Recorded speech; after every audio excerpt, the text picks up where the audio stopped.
Yep, that's me. You're probably wondering how I ended up in this So situation. let's talk about it. Hello, everyone. Here's another Astonishing Production original. So let's get into this, okay? If you've been following me, then you already know that I'm in process of receiving a bone marrow transplant. I have been, I guess, living in secret because very few people know that I have a blood disorder known as sickle cell disease, and I manage it quite well. I think I was able to hide it from clients and some associates for quite some time, simply because I just didn't want to be different, or I didn't want people to treat me different. I'll put it like that. I wanted everyone to treat me like how you would treat anybody else, for that matter. I didn't want to be coddled. I didn't want anyone to feel like they had to do anything extra special for me. I ended up telling quite a few of my regular clients that that's basically why I had to keep canceling their appointments. I've lost clients due to this very same reason, having to keep canceling appointments. After a while, my sister suggested that we go get tested because she just had it in her gut that we were a match, and I secretly agreed with her. Side note here, I put these two braids here because in my mind I thought that I can keep a tail in front of the ear like a braid, but I didn't part it right. So that's why I ended up adding two braids there. And here we go. Me chopping off a piece of hair. This was symbolic to me. I wanted to take back some of my power because the bone marrow transplant requires chemo and radiation, two things that pull your hair out.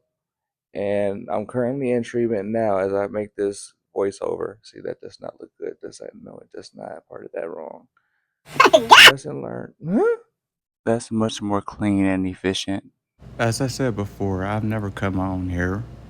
So this was an experiment, and I've never even like lined my own hair up before. I usually just like cut the sides down and they would just lay flat.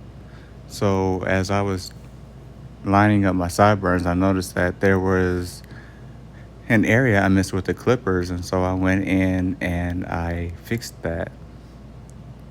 Practice makes perfect, so they say. This is where I started to notice that I kind of liked it myself and that I didn't have to panic anymore. So this is when I said, let's go in. Typically, I would wear my hair one length, no layers, no any of that. And so that's why my hair had no body to it, and my curls would never stand right. So I said, let's see something here. Let's try something new.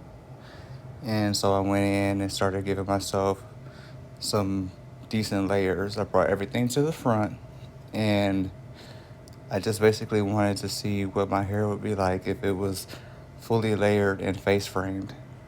As I've stated, I have never cut my own hair. There was moments in this where I wanted to stop and let someone do it because I felt like I would miss a spot. But I was like, no, we're going to see this through. We're going to do the whole thing. And I took my patience and I don't know how long it took me to do it, but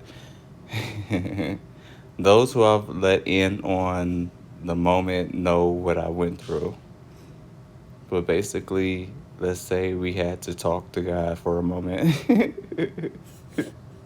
And so I went in and I made sure that every little piece was detailed. I brought everything to the front. I made sure everything was pulled correctly. I made sure that everything was shaped the way I exactly wanted it because I didn't have a vision, yet I always have a vision. That doesn't make sense, but it's the truth. And so I basically followed my gut and I went from there. I didn't have too much of a rhyme or reason. I knew I wanted face framing. I knew I wanted to accentuate the side. I knew that I wanted to have lots of body, so like that. I never was able to get that in the past. And it looks like it's not a lot, but my hair is fine. So there's always a setback with something. Like, you get one thing in place of the other. You never get exactly what you want. And so here I go in with a face frame. And this is when I said, yep, here we go. and I start to curl. I pick up the back and I go in from there. And like I said, I wanted to accentuate the side, so I brought everything to that side. Well, except for the top. I'll have to swoop that top to the back and give myself a nice little situation here. I've never been able to do so. If I did, it will always fall or clump to one specific side or something like that. And I like it. I truly do. And I wore this, I don't know how long before I went into service. And you couldn't tell me much. Look at the slowdown. You couldn't tell me much of anything until this little piece. Please forgive this little piece for sticking out. I don't know who gave it the authority to stand out of line, because I didn't do so. Look at that. I'm loving it. But yes, there's a little, see that little straight piece sticking out in the back? Yeah, that's not from me. I don't know how I missed it. But, oh, and get into this, the sunglasses. You always have to have your IG moment with your sunglasses and looking fly or whatever they tell you to do. But somebody took my sunglasses. I lost them. And those are my favorite. Those were my go-tos. Those were the ones I've had for years. They were diff. And I need more sunglasses. I'm actually kind of hurt about that. But if you guys get this video to 1 million likes, I'll show you my bald head.